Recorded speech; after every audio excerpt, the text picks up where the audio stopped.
সাইয়েদনা আদম আলাইহিস সালাম ভুল করলেন, শত শত বছর কাঁদলেন। আল্লাহ বললেন, ও আদম, কিছু বাক্য তোমারে শিখিয়ে দে, এই বাক্য দিয়ে তুমি আমার কাছে তওবা করো, তোমার তওবা কবুল করে নেব।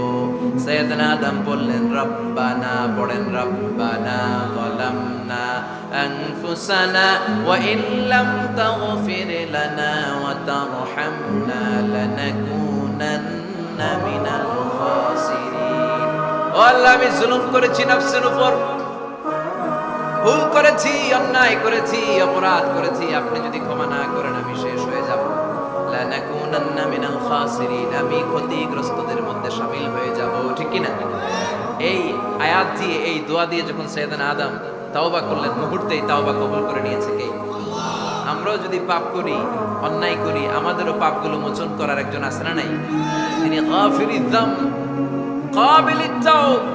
ওনার কাজই হচ্ছে গুনাহ মাফ করা। শয়তানের কাজ ওয়াসওয়াসা দেওয়া, আমাদের কাজ মাফ করা, ওনার কাজ মাফ করা। আল্লাহ ডেকে বলে, গোলাম, তোরা যদি পাপ না করতি আর বারবার মাফ না চাইতি, তাহলে তোদেরকে ধ্বংস করে দিয়ে জমিনের বুকে এমন একটা জাতি আমি বানাতাম যারা পাপ করতো আর মাফ চাইতো, আর আমি মাফ করতাম। সুবহানাল্লাহ পড়ে। মাফ করতে আল্লাহর বড্ড ভাল লাগে, চোখের পানি দেখতে আল্লাহর বড্ড ভাল লাগে। কায়মনো বাক্যে কেউ দোয়া করছে, দৃশ্য দেখতে আল্লাহর ভালো লাগে, চিল্লায় বলেন সুবহানাল্লাহ। এজন্য পাপ আমাদের যত বড় হোক, আমাদের জন্য মাফ আছে না নাই? দুইটা সময়ে তাওবা কবুল হয় না। এক নাম্বার হলো বাদাল গারগারা, মালাকুল মউতকে দেখে ফেলেছেন, রূহ ধরে টান দিবে, তখন তাওবা করলে কবুল হবে। আরেকটা হচ্ছে বাদা তুলুই শামসি মিন মাগরিবিহা, কিয়ামতের আগ দিয়ে সূর্য আর পূর্ব দিক থেকে উদিত হবে না, এটা পশ্চিম দিক থেকে উদিত হবে, তখন তওবা করলে কবুল হবে। তখন তওবার দরজাকে বন্ধ করে দিয়েছে কি? এজন্য আমরা যে কোনো পাপই করি না কেন, পাপ হয়েই যেতে পারে, আশা হারানোর কারণ নাই। Never lose hope, never give up. মুমিন কখনো আশা হারায় না, মুমিন কখনো নিরাশ হয় না। মুমিনের আশা ভরসা একটা সত্তার উপরে, চিৎকার করে বলতে হবে, তিনি কে? এজন্য পাপ হওয়ার সাথে সাথে আমরা তওবা করব কার কাছে? বিশ্বনবী বললেন, কিছু কিছু কাজ আছে, এগুলো হয়ে যাওয়ার পরে দেরি করা যায় না। এক নম্বরে নামাজের ওয়াক্ত হলে দেরি করা যায় না, ঠিক কি না? সালাত কায়েম করো, সালাত কায়েম করো, হবে সম্মানী তুমি, হবে জান্নাতি তুমি, হবে সম্মানী তুমি, হবে জান্নাতি তুমি। দিবে কাল হাসরে শীতল ছায়া আরশে আজিম, রব্বিয়াল আলা, রব্বিয়াল আযীম, রব্বিয়াল আলা, রব্বিয়াল আযীম। সুবহানাল্লাহ পড়ো। নামাজের সময় হওয়া মাত্র দেরি নাই। তাজহিজুল মাইয়িত, মারা গেলে লাশ রেখে দেয়া যায় না, তাড়াতাড়ি দাফন করে দাও। নামাজের সময় হলে নামাজ পড়ো, দেরি করো না। মানুষ মারা গেলে দাফন করতে দেরি করো না। বান্দা যদি পাপ করে ফেলে, তওবা করতে দেরি করো। এজন্য পাপ করার সাথে সাথে তওবা করার দরকার আছে না নাই? এখন তওবা যে করব, কোন সিস্টেমে করব? কোন সিস্টেমে? ভুল হওয়া মাত্রই আপনি অনুতপ্ত হয়ে চোখের পানি ছেড়ে আল্লাহর কাছে মাফ চান, আল্লাহর কাছে ক্ষমা চান, এটার নামই তওবা। আমাদের দেশে হুজুরাই না তওবা পড়ায়, আছে না নাই? আনন্দপুরে এগুলা নাই, আছে না? কয় ইমাম সাহেবরে নিয়ে আয়, খতিব সাহেবরে নিয়ে আয়, হাফেজ সাহেব হুজুরে নিয়ে আয়, তওবা পড়া। না, তওবা পড়ানো লাগে না, আপনার নিজের তওবা আপনি নিজেই পড়বেন। আপনি অনুতপ্ত হয়ে চোখের পানি ছেড়ে আপনার আল্লাহরে ডাক দেন, ডাক দেয়া মাত্র তিনি সাড়া দেবে, চিল্লায় বলেন ঠিক কি না? উলামায়ে কেরামরা তওবার 5টা শর্ত আরোপ করেছে। এই 5টা শর্তের আলোকে যদি তওবা করেন, মুহূর্তের মধ্যেই তওবা কবুল করে নেবে কে? এক নাম্বার শর্ত হচ্ছে আল ইকরা, acknowledgement. You have to acknowledge that you are the great sinner in the world. এই পৃথিবীর সবচেয়ে বড় পাপী। 5টা শর্তের এক নাম্বার হচ্ছে আপনি স্বীকার, জান আল্লাহ আমার চেয়ে বড় পাপী আকাশের নিচে জমিনের উপরে দ্বিতীয়টা নাই। এমন কোনো পাপ নাই যে আমি করি নাই। আমার চেয়ে নাদান, আমার চেয়ে পিশাচ, আমার চেয়ে বড় পাপী দ্বিতীয়টা কেউ।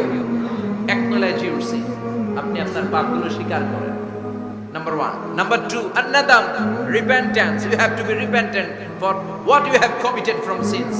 যে পাপ করেছেন, এই পাপের জন্য আপনি লজ্জিত। আপনি নিজেকে আল্লাহর কাছে ছোট করে পেশ করেন, আল্লাহরে ডেকে বলেন, আল্লাহ আমি আপনার গোলাম, গোলামের ঘরের গোলাম, বান্দির ঘরের গোলাম, আমারে মাফ করে দেন, আমি লজ্জিত, আমি অনুতপ্ত। তাহলে 1 নম্বর শর্ত আপনি ঘোষণা দেন যে আপনি পাপ করেছেন। 2 নম্বর শর্ত, আপনাকে অনুতপ্ত হতে হবে যে আল্লাহ আমি পাপ করে ফেলেছি। 3 number, you have to stop what you have committed. যে পাপ আপনি শুরু করেছেন এটা বন্ধ করে দেন। আপনি সুদের জন্য সুদ খাইছেন, আল্লাহর কাছে তওবা করলেন, আবার সুদ খাওয়া চালিয়েও যাচ্ছেন, এই তওবা কবুল হবে? সুদ খাওয়া আগে বন্ধ করেন। আপনি ঘুষ খেয়েছেন, এই ঘুষ খাওয়ার কারণে আপনি আল্লাহর কাছে তওবা করলেন, কিন্তু ঘুষ খেয়েই যাচ্ছেন, এই তওবা কবুল হবে? 3 নাম্বার হচ্ছে you have to stop what you have committed. আপনি যেই পাপ করেছেন এটাকে বন্ধ করেন। 4 নাম্বার শর্ত, you have to hate what you have committed. আপনি যেই পাপটা করেছেন এটাকে মন থেকে ঘৃণা করেন, ওইটারে মন থেকে ঘৃণা করতে হবে। 5 নাম্বার শর্ত হচ্ছে you have to determine that you never repeat this sin again. আল্লাহর কাছে ওয়াদা দেন, কমিটমেন্ট দেন যে আল্লাহ পারতপক্ষে আমার জীবনে আর এই কাজটা করব। এই 5টা শর্তের আলোকে তওবা করলে কবুল করবে কে? 1 নম্বরে স্বীকার জান আল্লাহ আমি পাপী, 2 নম্বরে অনুতপ্ত হন, 3 নম্বরে পাপ কাজটা বন্ধ করে দেন, 4 নম্বরে ওই পাপ কাজটাকে মন থেকে ঘৃণা করেন, 5 নম্বরে আল্লাহর কাছে ওয়াদা দেন আর জীবনেও এই পাপ করব না। এই 5টা শর্তের আলোকে যদি তওবা করেন আপনার তওবা কবুল করে নিবে কে? এজন্য যত পাপ যত অন্যায় আমরা করি না কেন, আমাদের এই পাপগুলো অন্যায়গুলো ক্ষমা করার একজন আছে না নাই? তিনি কে? এজন্য সব সময় তওবা করতে রাজি আছেন তো? প্রতিদিন শত শতবার তওবা করতে রাজি আছেন? প্রতিদিন শত শতবার ইস্তেগফার করতে রাজি আছেন? বিশ্বনবী প্রতিদিন 70 বারেরও বেশি ইস্তেগফার করতেন। শুধু টয়লেটে যে মুহূর্তে থাকতেন ওই মুহূর্তে পড়তেন না, টয়লেটে ঢোকার মুহূর্তে বিশ্বনবী ইস্তেগফার করতে পারতেন না, তাই টয়লেট থেকে বেরোয়েই তিনি ইস্তেগফার করতেন। তিনি পড়তেন গফরানাক। কি পড়তেন? গফরানাক মানে হলো আস্তাগফিরুল্লাহ। গফরানাক মানে কি? গফরানাক মানে আল্লাহ আমি আপনার ক্ষমা চাই, মানে আস্তাগফিরুল্লাহ। আবার বিশ্বনবী বলতেন মান লাযামাল ইস্তিগফার জাআলাল্লাহু লাহু মিন কুল্লি দীকিন মাখরাজা। যে ব্যক্তি সব সময় ইস্তেগফারের সাথে লেগে থাকে তাকে সব সময় বিপদ থেকে মুক্তি দিবে কে?